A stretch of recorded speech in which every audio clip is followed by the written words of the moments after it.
No dia 2 de fevereiro, várias dezenas de padres e eruditos católicos escreveram um apelo aos cardeais e bispos, mostrando claramente as artimanhas de fiducia supplicans e as suas terríveis consequências. Eles pediram-lhes que seguissem o exemplo dos bispos africanos e de outros bispos corajosos e que proibissem essa declaração herética nas suas dioceses. Da mesma forma, padres e intelectuais católicos exigem que cardeais e bispos peçam ao Papa inválido que revogue fiducia supplicans. Contudo, a resposta de Bergoglio à oposição unida dos bispos africanos à sua declaração revela que ele não leva em consideração a resistência. Embora realize algumas atuações e manobras estratégicas, ao mesmo tempo declara abertamente que fiducia supplicans acabará sendo aceita por todo o mundo, inclusive pela África. Considerando o acima exposto, a única saída é separar-se da jurisdição do Papa ilegítimo, herege manifesto, que se excomungou a si mesmo ipso facto da Igreja e que, portanto, não pode ser sua cabeça. Os bispos diocesanos que se separarem a tempo salvarão as suas dioceses de serem transformadas na anti-igreja da nova era de Bergoglio. No entanto, os bispos ortodoxos que hesitarem em se separar serão expulsos um após o outro por Bergoglio e a estrutura diocesana será subordinada à seita bergogliana. No território de tais dioceses, apenas um pequeno rebanho de fiéis católicos permanecerá como igreja clandestina. Qual é a natureza do crime de fiducia supplicans? Isto decorre da essência do Evangelho. O Evangelho é a boa nova do perdão dos pecados, através do arrependimento e da fé no Salvador. Jesus morreu por nossos pecados. Nele também somos libertos da escravidão do pecado. O pseudopapa e sua seita, porém, negam o pecado, aceitando o pecado mais grave e até abençoando-o. Na verdade, estão dizendo que a morte redentora de Cristo na cruz foi inútil. Ao negar o pecado da sodomia, nega-se o Salvador e o sentido de sua morte redentora. Esta é uma prova de que fiducia supplicans, em essência, contradiz os ensinamentos do Evangelho, bem como os ensinamentos da Igreja Católica. Aqueles que estão em união interior com o herege manifesto Bergoglio e sua fiducia supplicans já se excluíram ipso facto da Igreja Católica por outro evangelho.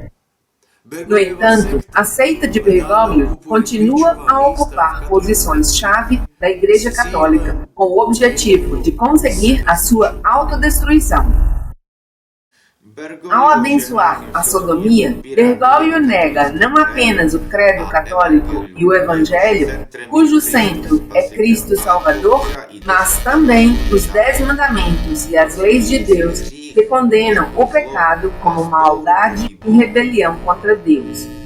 Assim, ao negar o pecado, fiducia supplicans rejeita o arrependimento salvífico, nega o Redentor e, ao mesmo tempo, a própria essência da Igreja. A seita de Bergoglio não é de forma alguma a Igreja Católica. Através de fiducia supplicans, Francisco Bergoglio, um herege manifesto no trono papal, já transformou a Igreja Católica em uma anti-igreja satânica da nova era que conduz não à salvação, mas à condenação eterna. O trágico é que tolera-se tudo. Devido à sua passividade, bispos e padres tornam-se reféns da satanização da Igreja. O fato de Bergoglio e os seus seguidores continuarem a usar frases bombásticas, abusando da palavra de Deus e do poder eclesiástico para enganar os fiéis católicos, não muda as coisas. A Epístola aos Tessalonicenses fala do homem do pecado, do filho da perdição.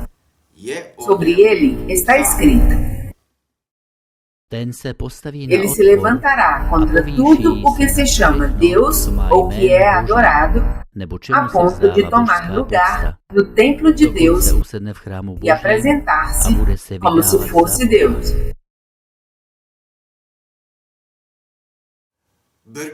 Bergoglio realmente tomou lugar no templo de Deus, isto é, na direção da Igreja Católica.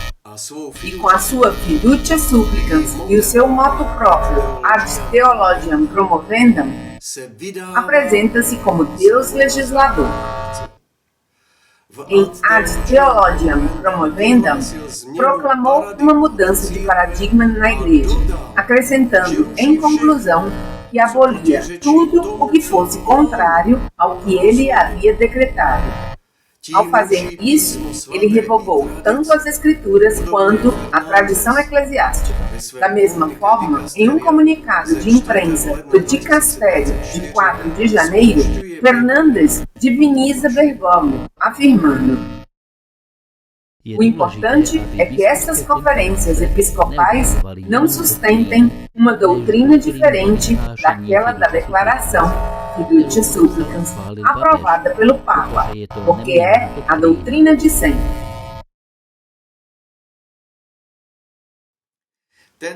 Esta atitude de Bergoglio e Fernandes é uma clara negação da doutrina da Sagrada Escritura e da tradição da Igreja. É também uma prova de que Bergoglio se considera Deus, isto é, um novo legislador que pode anular os mandamentos de Deus e o Evangelho de Cristo e abençoar a iniquidade que a Escritura chama de abominação. Qualquer um dos atuais sucessores dos apóstolos, isto é, os bispos, que não separar-se a si mesmo e a sua diocese de Bergoglio e da sua seita, apesar de tudo isso, não alcançará mais a justificação diante de Deus. Será responsável por colocar as almas que lhe foram confiadas nas mãos do Anticristo. Queridos cardeais e bispos, vocês se encontram em uma situação em que têm que dar um passo radical e salvífico de separação. Serão heróis ou traidores. Não existe meio termo.